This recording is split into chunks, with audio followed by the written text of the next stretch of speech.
Kita semua berduka dan berduka cita atas berpulangnya ke rahmatullah kawan kita almarhum Bapak Dr. Rizal Ramli.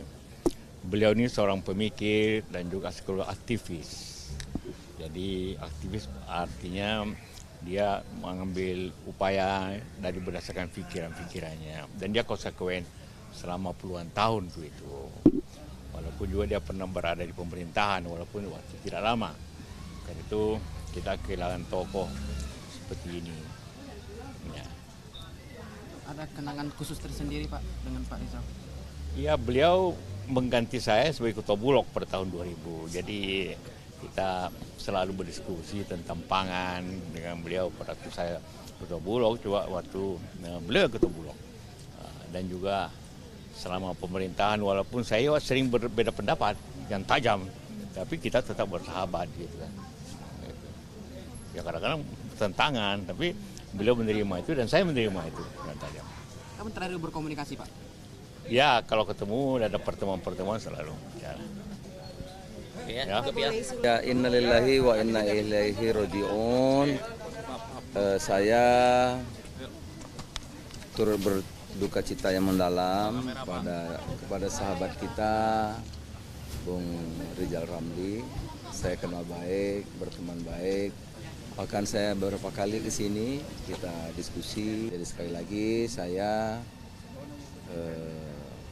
baik sebagai pribadi juga sebagai Menteri Perdagangan juga sebagai Ketua Umum PAN mengucapkan duka cita mendalam.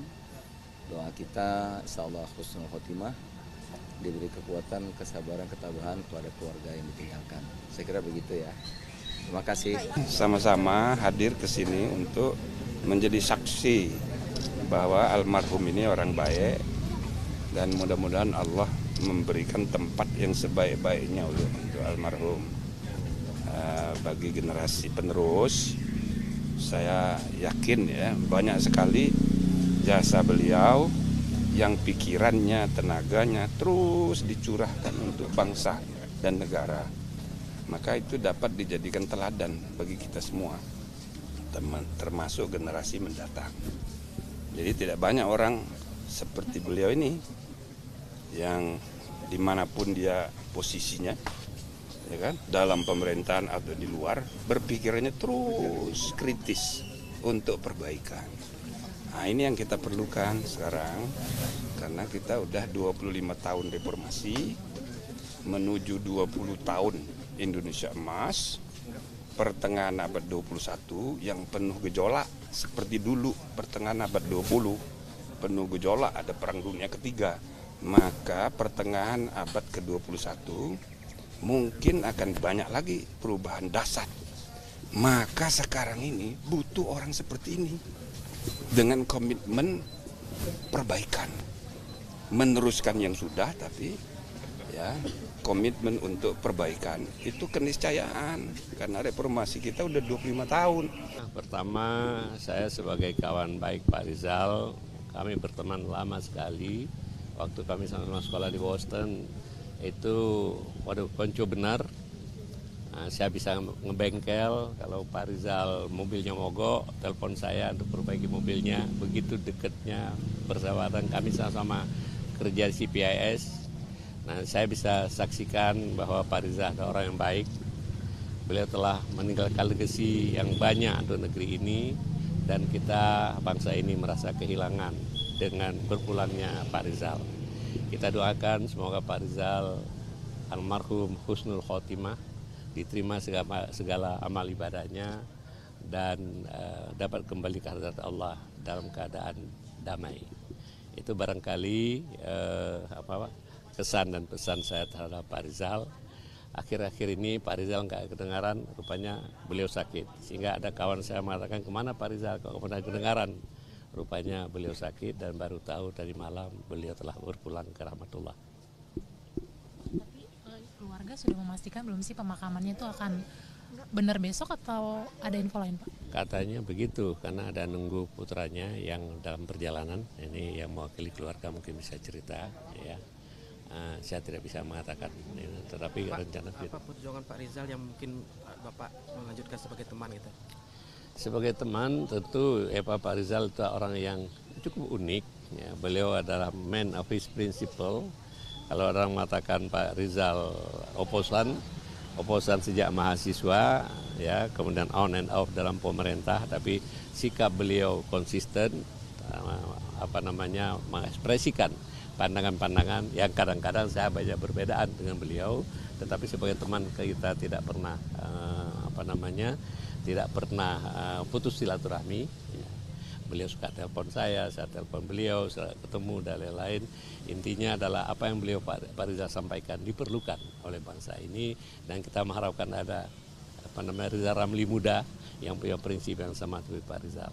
Dan sebagai warga negara, sebagai salah satu putra bangsa terbaik, beliau telah meninggalkan legasi yang baik kepada bangsa ini. Pak, ini kehilangan besar bagi bangsa Indonesia, Pak. Tentu ya, seperti saya kemukakan tadi, peran Pak Rizal yang begitu unik, ya kan, dan beliau mengekspresikan pandangan apa yang dianggap benar, walaupun mungkin banyak orang yang tidak sepakat dengan beliau, tetapi beliau selalu tidak segan-segan mengekspresikan pandangannya apa yang beliau anggap baik untuk bangsa ini. Makasih ya. Kita doakan semoga Pak Rizal husnul khotimah. Makasih. Bismillahirrahmanirrahim. Innalillahi wa inna ilaihi rajiun. Kita kehilangan seorang tokoh bangsa, seorang aktivis sejati yang memperjuangkan pemikiran ekonomi yang berpihak kepada rakyat. Saya sangat kehilangan, dan seluruh rakyat Indonesia juga akan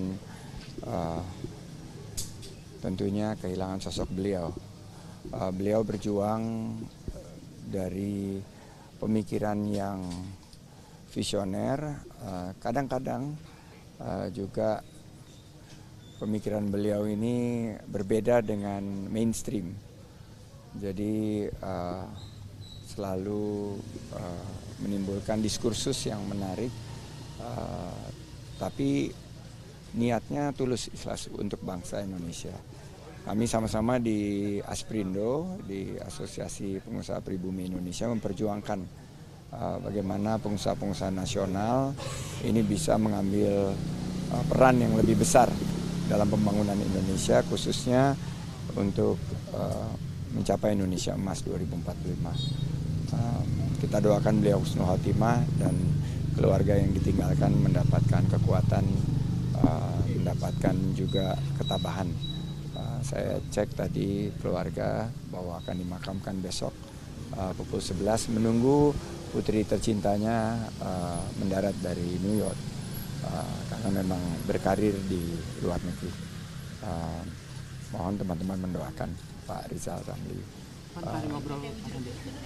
Ya, di Jeruk Perut. Saya terakhir kali bicara sama beliau itu per WA pertengahan tahun. Dia memberikan semangat, saat itu kita lagi berjuang, saya bertransisi menuju kontestasi demokrasi dengan P3. Namun setelah bulan November itu berhenti, nggak pernah posting lagi di WhatsApp group. Biasanya dia sangat rajin gitu, posting-posting. Ternyata beliau sudah dirawat setelah berjuang 2 bulan. Beliau nggak mau merepotkan, jadi nggak memberikan kabar. Jadi kita juga sepertinya memang beliau tidak ingin ditengok gitu, dan tidak ingin merepotkan banyak orang. Saya salut sama pendirian dan komitmen beliau untuk Indonesia dan Merah Putih.